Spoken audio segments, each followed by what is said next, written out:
Yay! Hello. Woo! I'm so excited to be here, and I'm excited that you're here as well. As you're jumping on, please say hello, and please tell me, where are you jumping on from in the world? Where are you in the world? And while you're sharing that, I'm going to tag a few beautiful people on here. I had an absolutely magnificent morning jumping on, going for a walk in one of my favorite places in the world, Noosa National Park. And it was really powerful. You know, sunrises, so good for the soul. How many sunrises do you get up for and allow yourself to go see? So today is exciting because I'm going to be sharing some really cool stuff that I haven't shared outside of my NLP trainings. How many of you actually know what NLP is all about or not? I feel like right now is such an important time. Hey, Mish. Such an important time actually for me to share this externally, outside of where I'm normally sharing this.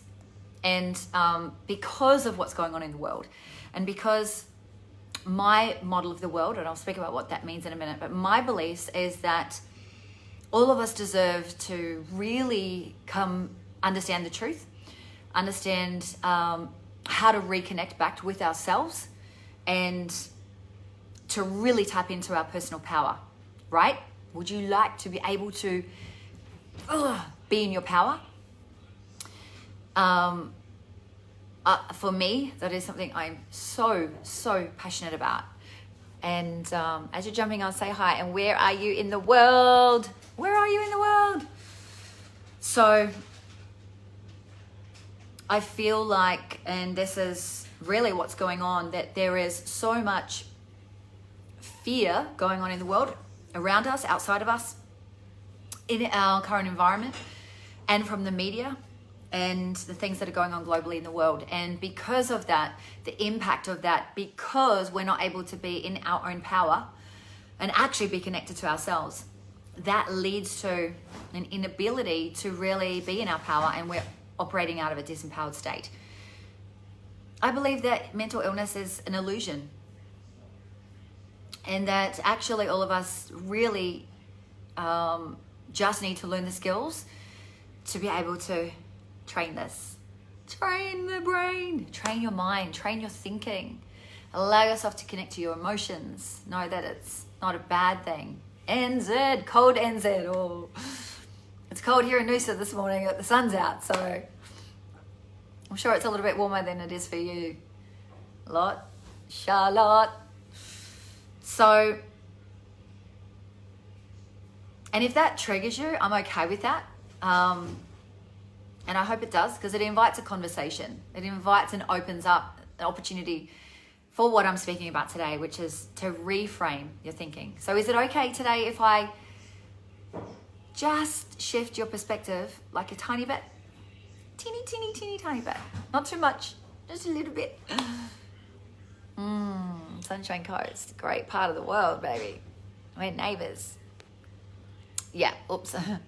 Hey, Matthew. Hello, Fee. Yeah, so is that okay if I tweak, shift, help you see things just a little bit differently in terms of how you've been seeing them up until this point?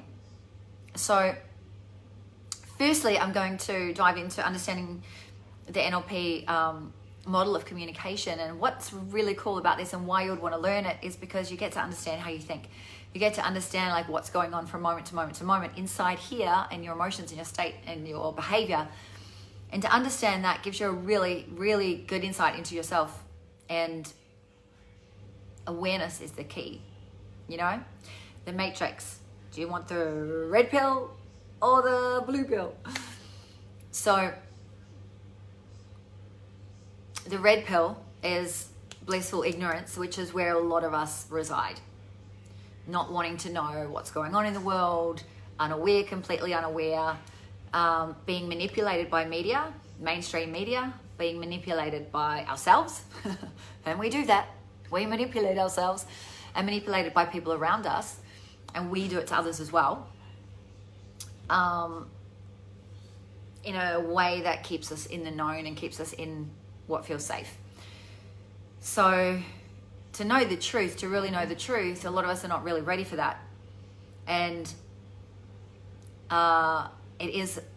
going down that path is way more confronting and does require a lot more effort and a lot more work. And because of how we are as human beings, we want to go the road less traveled, or the, maybe not that, but the easy way. We want to go the easy way. Also part of our conditioning to just do what's easy and not put in so much effort. So I've got like 2 tops on right now, which don't really match. But I have packed half my stuff. So I'm like, I didn't want to like show you my boobs today.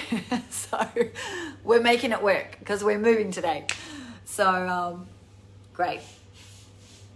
So after I do explain the model of communication, then I'm going to go into understanding like a few of what we call the NLP presuppositions. They're assumptions, they're beliefs that we take on, which are part of really reframing things and looking at things from a different perspective. And then I'm going to talk about the reframing piece, which is part of language. You know, the middle name of NLP is linguistics, is language. It's how we communicate with others and ourselves, and understanding how powerful our words are and the tone that we use, and physiology that goes into that as well. And words, the way we communicate, how we communicate, the things that we give meaning to, all of that stuff, all of those things.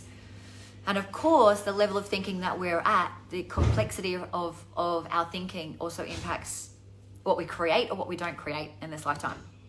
So the way the NLP model of communication works is like this, that every single one of us is taking in 11 million bits of information every single second. Every single second, 11 million, whether that be internal experiences, external experiences that are coming in from the outside world that are being projected on us. And so because that's a lot of information, I don't know about you, but I can't handle all that.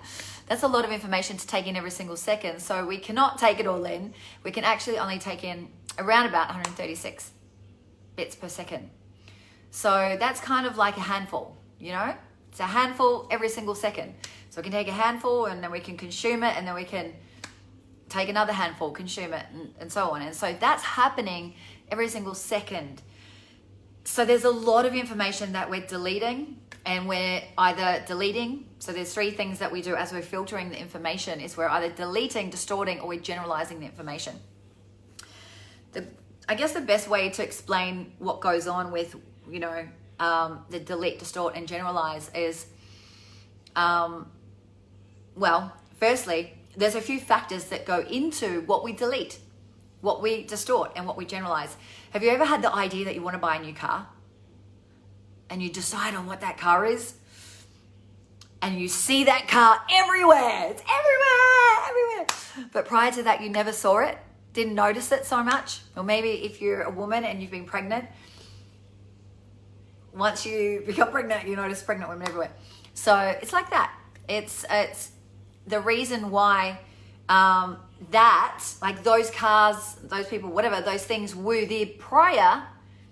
However, they weren't important to us in that point of time. They weren't something that we were focusing on because it wasn't important to us. So that information was deleted. It's a classic example of something being deleted, but we can take it in when it's part of our awareness, part of our belief system, or something that we've decided, a decision that we've made. So we have all these things that go on within our mind, which are things like values, things that are important to us, beliefs that are either ours that we've decided or ones that we've taken on from others, and we do both of those things. Hey, Justin. So there's the beliefs, there's the decisions, there's language, there's the meta programs, our personality, there's language, I said that already, time, space, matter, energy. All of these things, and our attitude, all of these things make up kind of what we will say in NLP. NLP's got lots of jargon, but I'll give it to you as simply as I can, is that our model of the world, how we see the world, is based on all of those factors. It's based on us, our experiences. and the decisions that we've taken on, and the attitudes and the beliefs and the values and all of those things that I mentioned prior. And so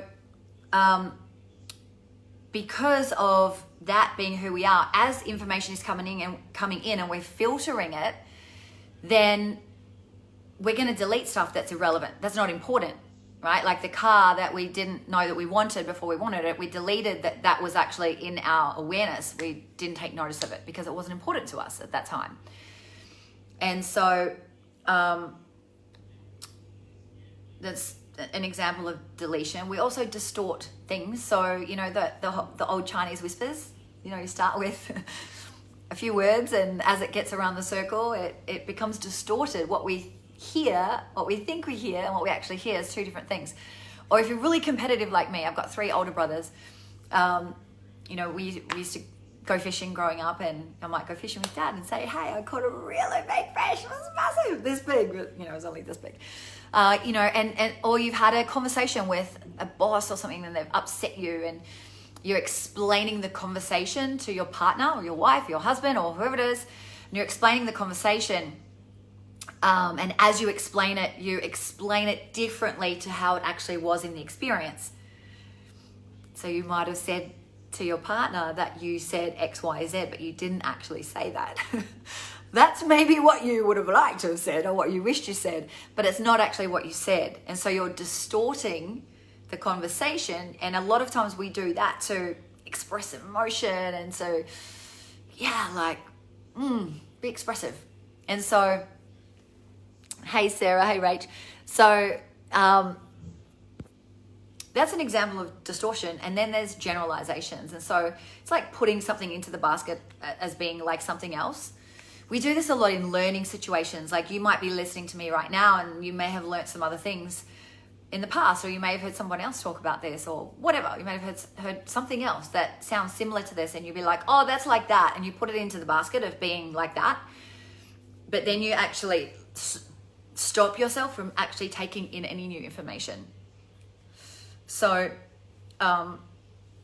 when we generalize it, that happens a lot. You know, even in media, when they say things like an expert say, that's a generalization. Doctors say, you know, it's like this generalization of, or, you know, we do generalizations in life, and we say, you know, all Aussies are just cool. And Americans are annoying, no, or they're loud. Love you, Curtis. Hi, Vincent. So a generalization is when we're putting all these things into being like each other or like something else, and we do that a lot. So as you can see, a lot of things can be misinterpreted, because as we're taking in this information and we're consuming the bits of information that's relevant to us, we're actually giving it meaning as well. We're adding in the meaning based on our values and attitudes and belief systems and experiences. And that may be completely different to someone else outside of us. And it always is, which is why a lot of times we don't necessarily see eye to eye, because this person is looking from their model of the world, from their perspective, in their experiences, their values, attitudes, beliefs, meta programs, all of those things. And their experiences are different to yours. So you might be seeing the exact same thing, but you do not see the same thing because it's 2 different experiences. And this is why a lot of miscommunication, misunderstanding, conflict occurs, because we aren't able to see someone else's point of view. We can only see our own. But when you can understand this and go into understanding language on a much deeper level, what it does is it opens up your awareness and your perspective. And perspective is everything. One of the things that we say is a really important assumption in NLP that we take on as a belief is, just lost it. There's so many of them. What was I going to say?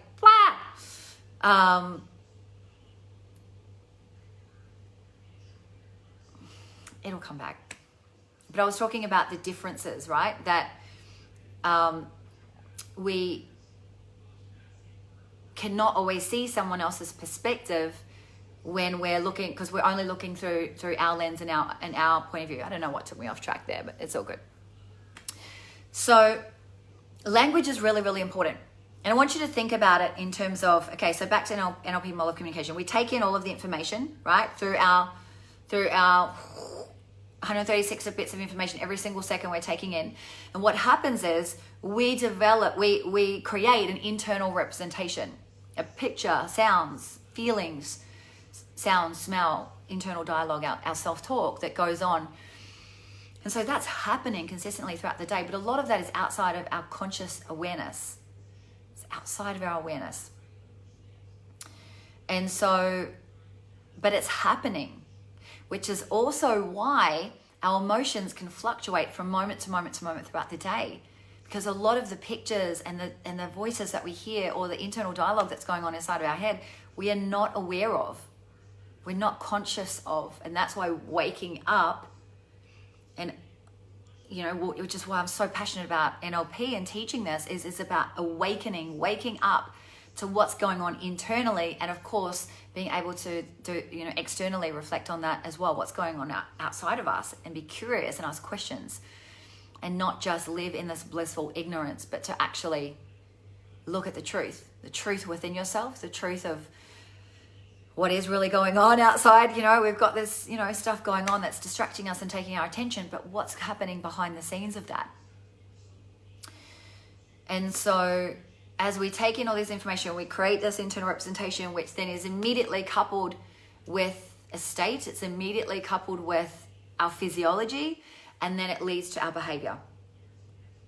So think about if you were to see someone working out, and you looked outside and you saw someone running, and then that would, you can't not impact someone's internal representation by seeing something. If I was to see someone running, that impacts my internal representation. If I'm to communicate to you like I am now, then my words will impact what's going on up here, the pictures that you're seeing in your mind. You cannot not impact someone's internal representation. The pictures, the sounds, the internal dialogue, the self-talk, the smells, the taste, all of that thing. I cannot not impact that, because I'm giving you information that you're consuming. Like my voice is about 70, 80 bits per second. Just my voice, which is why it's really hard to listen to two people at once. It's too much information. It's like, stop it. So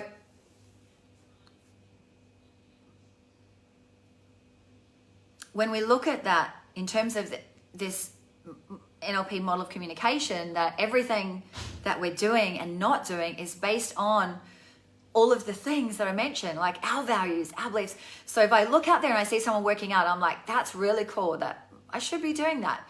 It's going to create a picture in my mind. I will either potentially go, yeah, I can see myself out there doing a workout. Or I could do the opposite and see myself going, oh, that's so painful. Like, oh, that hurts so much. No way, I'm not a runner, or go on into this dialogue. And then that would impact my state, and that would impact my physiology. If I'm inspired, if I look at that, I'm like, yeah, I'm going to go and do that too. It's motivated me to go and do the thing. Then my physiology would do that as well, right? It would be the response. And this is happening from moment to moment to moment every single day. And our responses are so unconscious. Which is why when, we react in a certain way, it's because of the modeling, the behaviors that we've modeled, the values, the attitudes, the belief systems, the language, all of those things that we've taken on board from the models that we've had in our life. Generally, that's our parents, grandparents, family members, teachers, friends. So this is really, really powerful to understand. And the reason why it's so powerful is because also what's going on up here is it's not just about one thing. It's not just about the self-talk. So when we talk about positive, psychology, or positive mental attitude, or, doing affirmations, those are really good. However, that's just one piece of what's coming in, or what's going on in our internal representations. It's only one element, which is why if you're doing affirmations, it has to be consistent, and it has to be for a period of time to reinstall a new way of thinking. But there's also pictures, there's sounds, there's feelings, there's the internal talk, there's smells and tastes that go into a belief. So let's say, for an example, I say to you, I want to make $1 million, but I have a picture in my mind of poverty, living on the street, what I don't want. And I'm saying to you, my words are saying, I want to be a millionaire. But actually, the internal representation that those words create in me is actually fear of not being that, and what the worst result will be. And so that's how a lot of us think, because we're also geared to think negatively. It's part of a protection, primal response is to be on the lookout to protect and to stay safe and to stay alive.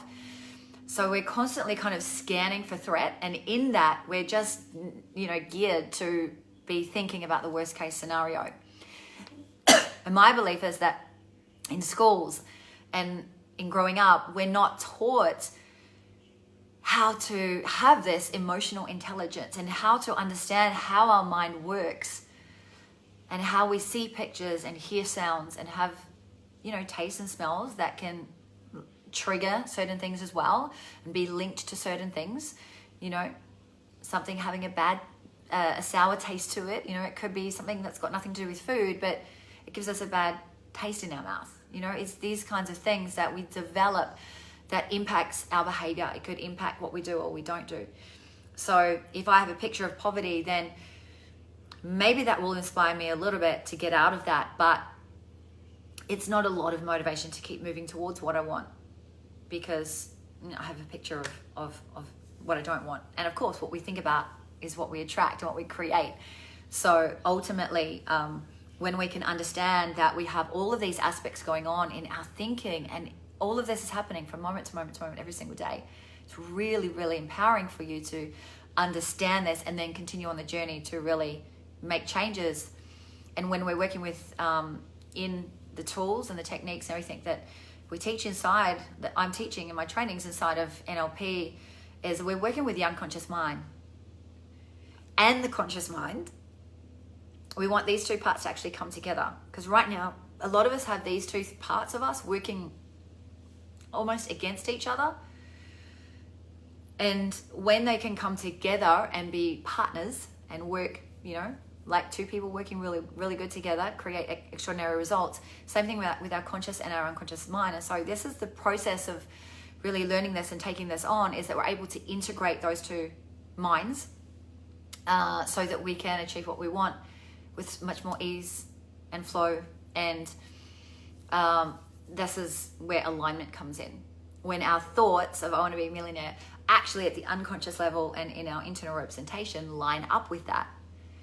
So therefore, doing affirmations is not necessarily going to change the pictures, unless when you say those affirmations, you're seeing the picture, the new picture of what it is that you want as a millionaire, on a yacht or on a wherever, in your $1 million home, right? And you're actually visualizing that as well and reprogramming your thinking to override the old picture and create a new picture. And we have techniques that we do that like really quickly. And when we make change like that at the unconscious level, it's immediate. Change happens in an instant when you work with the unconscious mind. It doesn't need to take a long, long time, which goes contrary to most people's beliefs.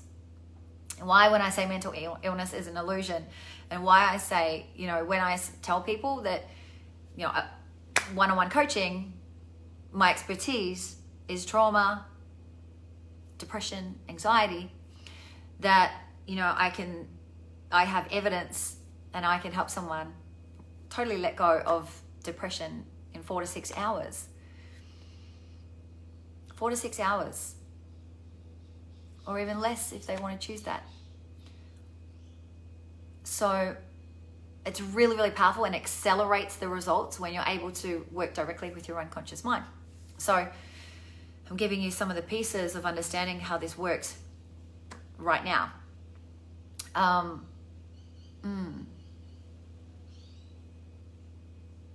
Just trying to think of that NLP presupposition I wanted to give you before. It still hasn't come back to me yet. So that's a basic kind of understanding of the NLP model of communication. That's like just touching the surface of it. Are you getting anything from this? I'd love to know. Are you getting any takeaways from this? Is anything landing? Any aha moments or any insights for yourself? Is this making so much sense? Yay! I love that, Fee. This is what I love, when all the little pieces kind of, fall into place.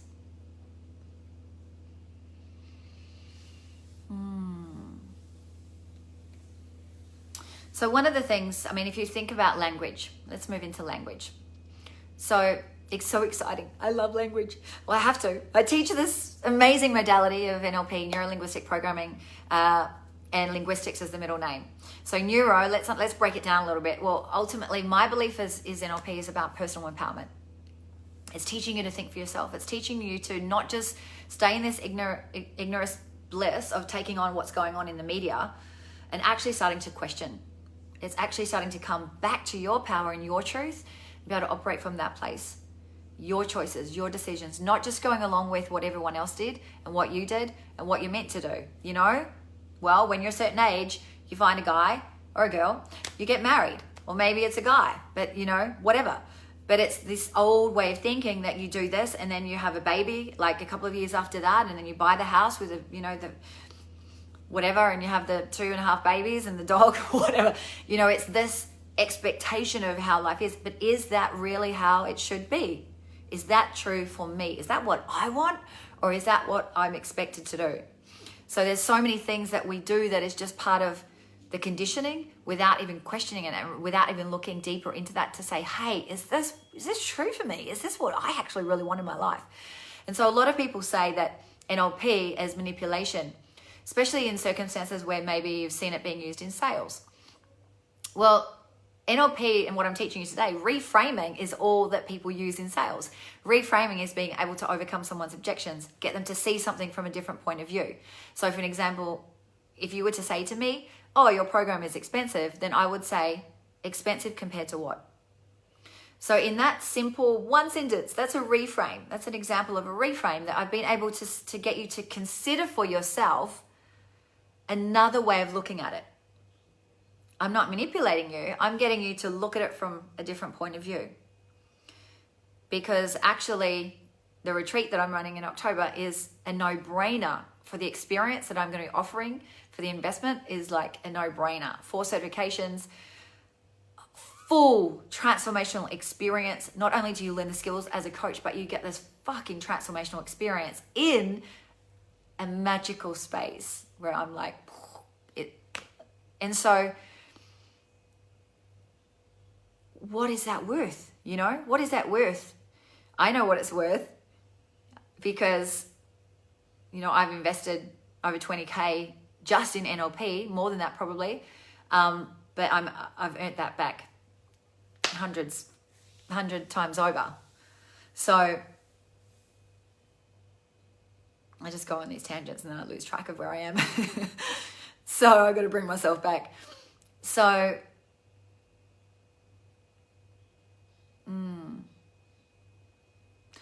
manipulation was what I was talking about. My belief and what I'm so like, integrity is one of my highest values in my business. So I only use the skills and the tools and knowledge that I have when it's in integrity, when the intention is clean and for the best interest of the person. Not for my best interest, but for the other person's best interest. So it always comes back to the individual. A generalization is to say NLP is manipulation, but the people that say that are the people that haven't actually learnt it and don't know anything about it. As I said earlier, we are being manipulated every single day by the media through language. So wouldn't it be a good idea to learn and understand how language works so you can come in from, hi baby girl, hi Jade, come on in. Are you coming back? So wouldn't it be a good idea to learn how language can be used in a manipulative way so that you're actually taking back your power? Fuck yes, 100%. And that you can actually use it in a more conscious way as well. And that you can actually hear something and go, hang on a minute, that doesn't make sense. Or question it. When someone says, and the experts say, blah, blah, blah, blah, blah, say, well, which experts? Who said that? Rather than taking it on as an authority of the experts, not even knowing who the experts were or what research was actually done on how many people and so on, that you can actually come from this perspective of, that's really interesting, and get curious and then do your research. Absolutely landing. You're channeling. Yeah, Laura, get on these tracks. Amazing, amazing, amazing. Yes, yes. I love that it's landing for you, beautifuls. So linguistics is actually largely, like mostly unfamiliar to most people. It is used heavily in politics. Most politicians have linguists that write their speeches for them, and it's written in a specific way to convey a certain message to get you accepting certain things within their presentation or in their statements that allow you to accept them and what they're saying. One of Obama's line was change that you can believe in. Like, that just sounds so good, doesn't it? Change that you can believe in. That sounds amazing. That sounds really good. Yeah, change that I can believe in. What the fuck does that mean, actually? What specifically does that mean? And so when this abstract language is being used, what happens is that helps to gain agreement. Abstract language, agreement. So I teach this in my trainings. Abstract language, specific language. It's part of what is the Milton model. So most of us are really unfamiliar with all of that, and we just take it on, and it's like, yeah, that sounds really cool. Don't know what it is. I'm not going to question it. Just sounds really amazing. And so people accept it and people follow him because it sounds really good, even though we don't know what change specifically he was talking about. And so it's a really growing field. It's an exciting field. It's really important. And has a positive impact on all other, on psychology and philosophy and education and teaching in language and sociology and anthropology and science and AI, all these things, So how would you like to be able to learn how to use language consciously to actually produce the kind of results that you would like, and to also support someone else to get the results that they want as well? Because we keep ourselves in this box through the language that we use. We limit ourselves through our language. We keep ourselves in this box. I can't do that because X, Y, Z, or I'm not this, or I this, or I'm not, or blah, blah, blah, or I'm a this, or I'm an anxious person, or fuck the stories. None of it's the truth. Or I'm not good enough, or I'm not worthy, or I'm different, or I'm scared, or I'm this. All of this keeps you inside of the box that is the known realm. And it's the realm of meaning. And so don't you think it would be beneficial to actually understand how language is used, how it's used in the media, how it's used in marketing, and how the utilization of language is actually used to sell you on their ideas and, of course, their products as well, so that you can actually make more of a conscious decision for yourself. Wouldn't that be good? Yeah! Give me a yeah, yeah. Give me a hell yeah. Woo, woo. Well, so...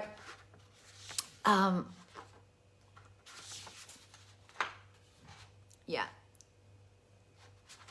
This is really the power of language. I've got some notes here. I was trying to keep myself on track.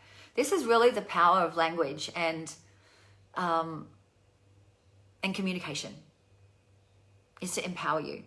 Is to get you to look from a new perspective, different point of view, different perspective. Because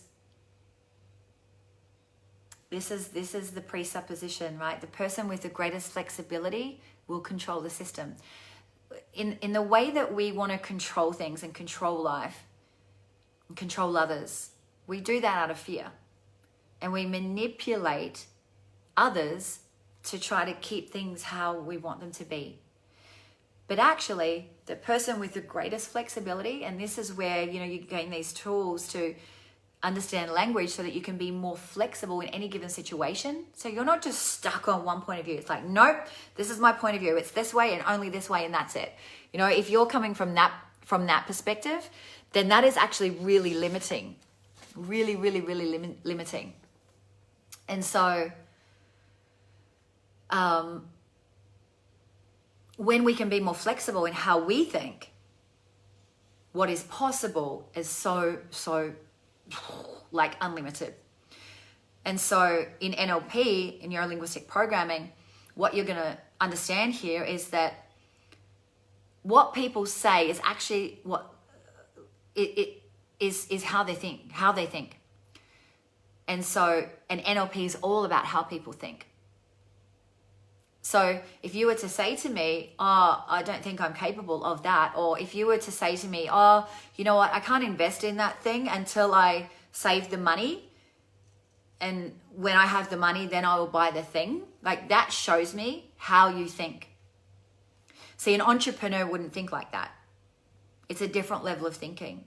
An entrepreneur thinks like this: well, I want to do that thing, and so I'm going to find a way to make the money to do the thing. It's just a different level of thinking. And so NLP is all about how people think. And this is why I can help people get really accelerated results really, really quickly, because it's not about what happened or what's gone on, but it's actually about how we think. And how we think is we think in terms of patterns. We think in terms of, programming of structure in our language and processes of how we think. And when we can make change to that at the unconscious level, boom, change. Powerful. So, so powerful. Ah, so exciting. Who's excited about this? Ah! So,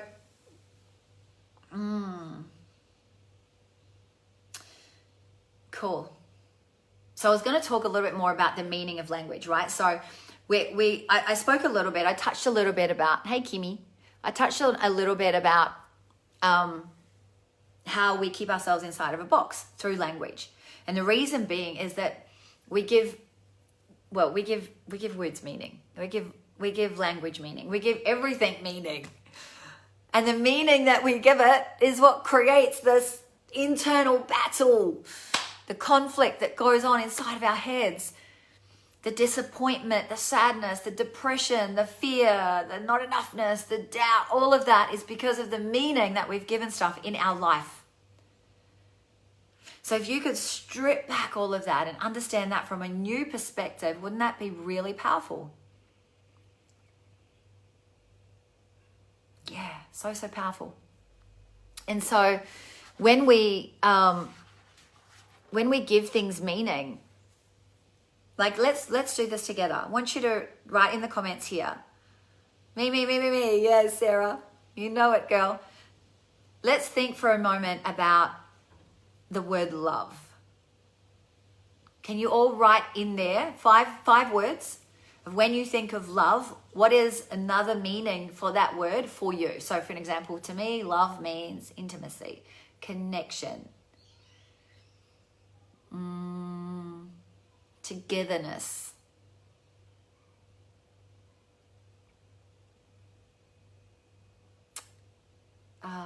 compassion, and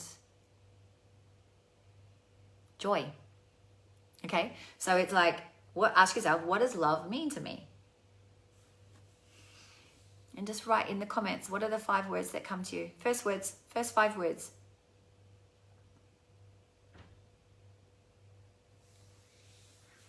Hello, Courtney. Gorgeous girl.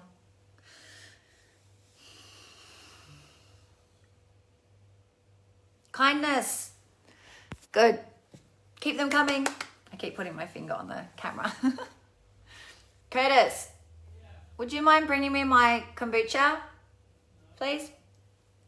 Connection, support, intimacy, growth, and joy. Amazing, Fiona. So notice with Fiona's, she's got three that I had, but the other 2 are different. Sarah's got bonding, togetherness, passion, romance. She's got 1 that I had, and the others were different. Misha's got connection, joy, fun, kindness, understanding. So 2 were the same as mine and the others were different. And if you look and compare with each other, they're different, right? I just realized that I have really connotations around life. I don't know what that means, Mish. So, really negative. Okay, around love. Okay, cool. Amazing. That is so good to be aware of, right? Ha ha ha, ha ha ha. Love it. And so, around love, you mean not life. Yeah, got it. So, is that the passion fruit one? Thank you. Really thirsty. All this talking is making me thirsty. All this work. I love it. I love it. I love it. I love it.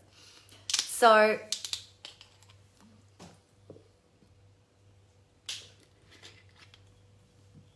work to do on that. Yes, Mish. That is indeed true. So the thing that I want to bring to your awareness here is that the same one word, love, you would think that we all kind of think that's the same, right? Totally not. It all means something different to each of us because of our experience, from our model of the world, from our perspective. And so when you come into a relationship, let's say, and you're like, you have 5 words of what love means, and this partner has 5 words of what love means, but they're not the same words.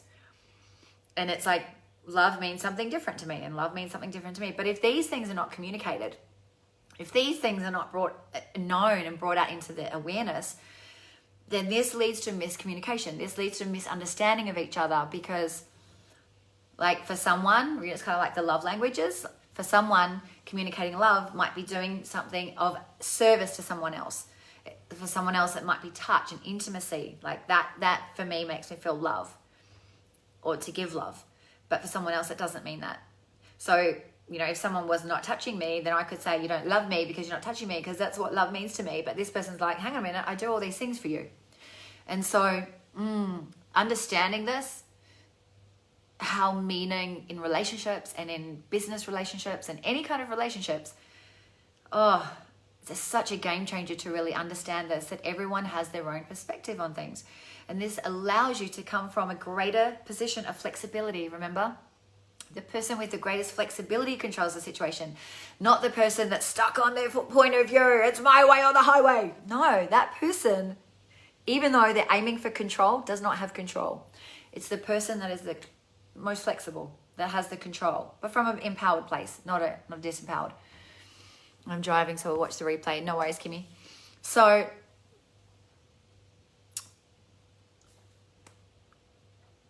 with that, reframing is really, really key, because what reframing is essentially is about just changing the meaning or the context of a specific problem. So one of my beautiful girls, she said, she sent me a message. She's just joined the Bold, Brave, Badass program and my 6-week program. And she's like not really been keeping up with the trainings, it's weekly trainings. And she's living on the road, and she's kind of been moving and just, you know, a lot of change going on in her life. And she said to me on the message, I've bitten off a little bit more than I can chew taking on this program right now with everything that I'm doing and going through. And so this was her statement, okay? So what I did was I reframed the meaning for her with one sentence. And I said to her, or not. I like to use that a lot. My girls will probably agree with me on that. And my boys. I love working with men as well. I just work with men one-on-one and in my trainings. But so my groups are all women. But anyway, aside from that, I said, or not. I said, or possibly this is perfect timing. I can't remember exactly, but something like this. This is perfect timing, and this is actually a great opportunity for you when you choose to commit. So can you see how through one sentence, I was using language to change her internal representation and see things from a slightly different perspective? Thinking, I've bitten off more than I can chew. Like, even think about that for yourself. When you think of I've bitten off more than I can chew, if you think about that for yourself, do you have a picture in your mind? Does that bring up certain feelings or a picture in your mind? I see like a dog chewing a shoe or something. How my mind works. And what feelings does that bring up in you? Like for me, it brings up the feeling of like restrictiveness. Like, you know, it's like really restrictive. I feel it in my body. Like it doesn't feel good. And so, this is an example of how we just throw out these lines. And when we say these kinds of things, this ends up being our reality, because this is what we're speaking out into our existence, and these are the pictures and the sounds and the internal self-talk and the feelings that we're present to. And when we're in that, like if I'm in this, like the way that I'm feeling now with that image in my mind that I've even just created for myself, that makes me not want to do anything, because I'm feeling like I have too much to do. I'm feeling overwhelmed already with just that statement. And so that leads to what my behavior is. See how what I spoke about with the model of communication? To say one sentence, one picture comes into my mind, a feeling, a response, like the state is immediately coupled with that. And then the behavior, either I do something or I don't do it. And so what I was able to do was actually reframe just through one sentence, change the meaning for her. And she came back at me saying, yeah, you know what, you're right. I'm going to get into it today. So it led to her changing her behavior, changing a new internal representation in her mind so that she could do a different action, change her state, change her physiology and all the things. Yeah, totally be careful what we say. Most importantly, be careful what you say to yourself in your own head, right? And so this kind of thing can be changed, can be used. See how this is like a really empowering way to use a reframing? Yeah, it can be used in sales to help overcome someone's objection. But you know what? If someone tells me that I don't have enough time to do your program, I'll be like, you don't have enough time to take yourself to the next level and move yourself closer towards your goal? Really? What are you actually committed to? Are you committed to staying where you are, or are you committed to going to where you want to go to? Someone was to say, oh God, 8 days to go to your retreat, go to your training and to be fully immersed and to not work for 8 days. Gosh, I can't give up that time. Well, can you afford not to? Because when you're an entrepreneur, you have to continue to be working on this and up leveling and taking yourself to the next level, next level, next level. 8 days is a very small space of time if you look at it over the space of 365 days. It's like, that's much. That's much. So notice how I could reframe, but it's for the betterment, for the benefit of that person. And I would only do it when it's in integrity, when I know that person's ready for that and it's what they need and it's in alignment with what their goals are and what they're moving towards. Yeah. So it can be used in anything. It can be used in if you're a manager and you're working with employees, if they don't do what you ask them to do, to help them to do what you need them to do, which would be a really good thing for them and you. In education, to help children in their learning, to help them learn quicker and faster and better. It can be used in, obviously, therapy to change the context of something. A classic example is a father who took his child in to see Milton Erickson, the godfather of hypnosis.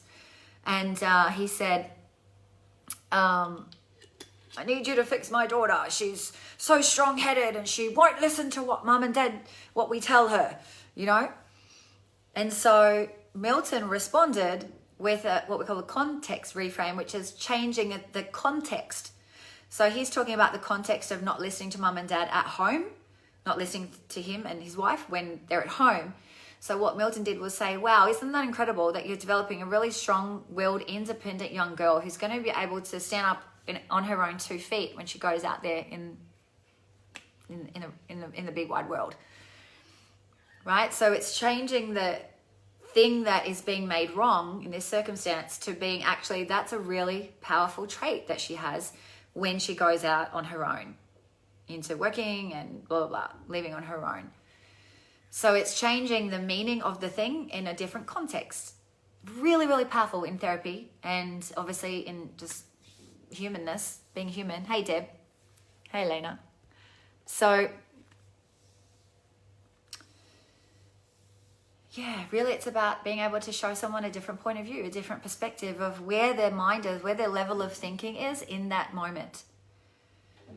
And so one of the other presuppositions of NLP, the assumptions that we have in NLP, the beliefs, convenient beliefs that we take on, is that the map is not the territory. Have you ever looked at a map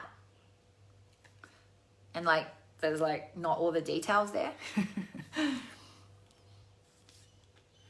It's the main aspects of the map that's there. Not every single piece of the puzzle is there. And that's the same in language. That's the same in situations and circumstances and all of that is, that there's all the meaning that we're giving something is always dependent on the context in which it is being given. So like what I just showed you, if we were to change the context of going out in the world, being independent young girl, then it means something different, right? So that means that actually all words are dependent on the context that they're used in. So all the meaning that we give things is all dependent on the context that it's being used in. So we can always see a different perspective when we change it change it into a different perspective, change it into a different context, or look at it from a different point of view.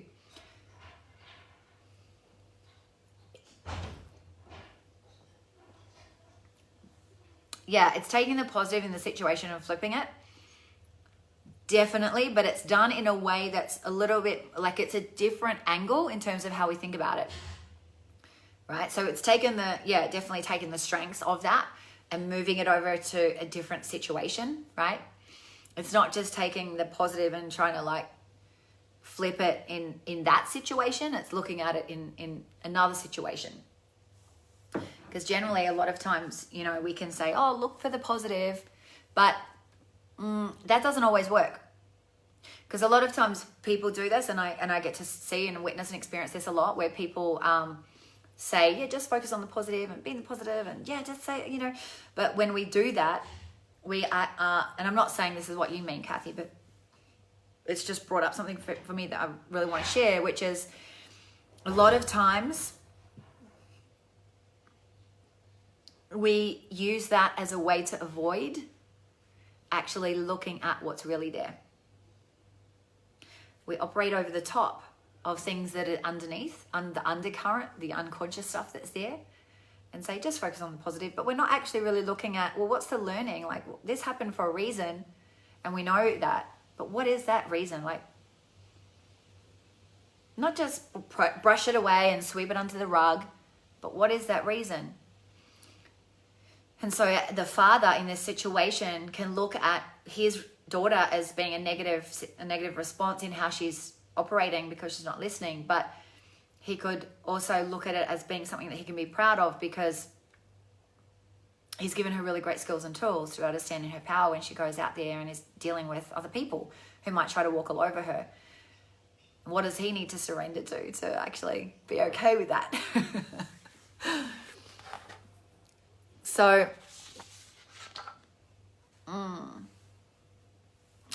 so because all of the language, all of the words that we use, all the meaning is dependent upon the context or the process or the structure in which it's been given, that means that everything can be reframed. Every single thing is reframable. Simply by changing the context or changing the meaning. And I gave you a couple of examples of both of that. And what happens is when we do that and we were to give like one line, one sentence of reframing, and we need to do reframing a lot for ourselves. In my programs, I teach my beautiful queens and my clients as well, one-on-one. Language is everything. Language, when you're using the words like hard and struggle and can't and apologizing all the time, or you're saying pressure or anxiety or overwhelm, all of those things, it's noticing when you're doing that, noticing that and reframing that into, let's say for an example, this is hard, this is different. It's not hard, it's different. It may feel really confronting and it may feel hard, but the more we speak into hard and struggle and pressure and anxious and overwhelm and all of that language, the more that stays in our reality. And yes, life is like this. Life is a beautiful up and down. And we can only experience the high by experiencing the low. We can only experience the ecstasy by experiencing the grief. But if we didn't have the grief, and you know this, if you didn't have the grief, you couldn't experience the ecstasy. But it's when we give meaning to this part here, this down part here, when we give meaning to this, that this is wrong and this is low and this is bad and this is negative and this is painful and this is icky and this is like, it sucks and all of that, which you can feel like that when you're going through it. And I know I've been there too. And it's like, I don't want to be here, is actually embracing that, like being okay with that this is the experience. This is what's leading me to the next thing, because that's how change occurs. right? We're here, we're at this level, and life is like really good. And then all of a sudden it's like, oh, life could be better. There's more space for more now. I want more. And so in order to create more, actually what we do is we usually create something where we hit rock bottom. So we hit this one, we hit this low. And then what usually that happens is we try to go back to where we were. I want to go back there. I want to be where it was before, where life was fucking good and awesome and up, you know. And we try to use the same strategies, same action. Doesn't work. We need to develop new strategies. And how do we do that? It's by learning what we need to learn here. Learning what we need to learn. Going through that, being in that. Learn new strategies to get out. And then we go from here and we go to the next level. So this is the growth. This is the juicy part that we can embrace. The moist part. Curtis, the moist part. Oh, so moist. That's Curtis's favorite word, by the way. Hey, Katrina, beautiful girl. Okay, so how do we learn this reframing? Well, you're kind of learning it now. And then the other way is to fully immerse in it, and to learn it fully is to come to my NLP practitioner training, because there we go deeper, and as well as that, I mean, you could go and buy a book about it and learn it that way as well, babe. Whatever you feel is going to be the best thing for you, and I can recommend some books as well. But really, I'm going to wrap it up soon, but I might just, I got a call in 2 minutes, so. What I really want to emphasize here is about the dichotomy, the dichotomy of good, bad, the one extreme to the other. That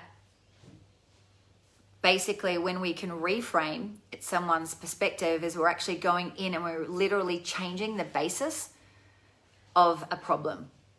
So for an example, like, if someone comes in with a specific problem based on a specific content or context, by me listening to the words that they use, the language that they use, enables me to actually give one line, sometimes just one line, one sentence, could be longer, but generally it could be one line to do exactly what I just modeled to you before, is to give one other example of where a different perspective is possible. Like the one that I use with, I bit off more than I could chew, right? Or not. You join this program so that this could support you to move through what you're going through right now. All you need to do is just commit to it, right? So it's shifting the meaning. It's overcoming her problem of feeling like this was too much and I don't know if I can handle it, to her actually going and saying, fuck this, I'm getting into it today. I'm going to get up to date and I'm going to get it done.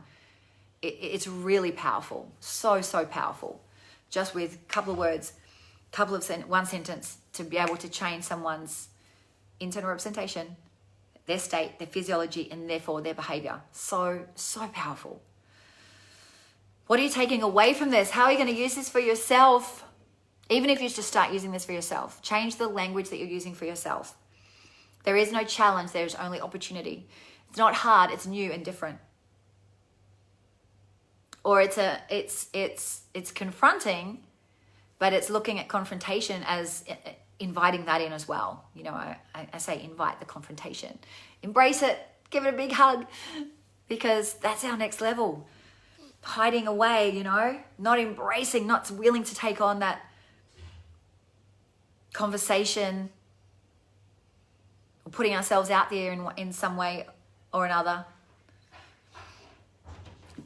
keeps us where we are. And do you want to stay in that same known box for the rest of your life? Or do you want to go over there? Do you want to be over there where someone else is? Like, I want to have the things that they have. I want to be doing that. I want to be inspiring people. I want to be living on the beach. I want to be X, Y, Z. I want to be doing all of that. Yes, well, that requires that you start using better language for yourself to create a new reality for yourself.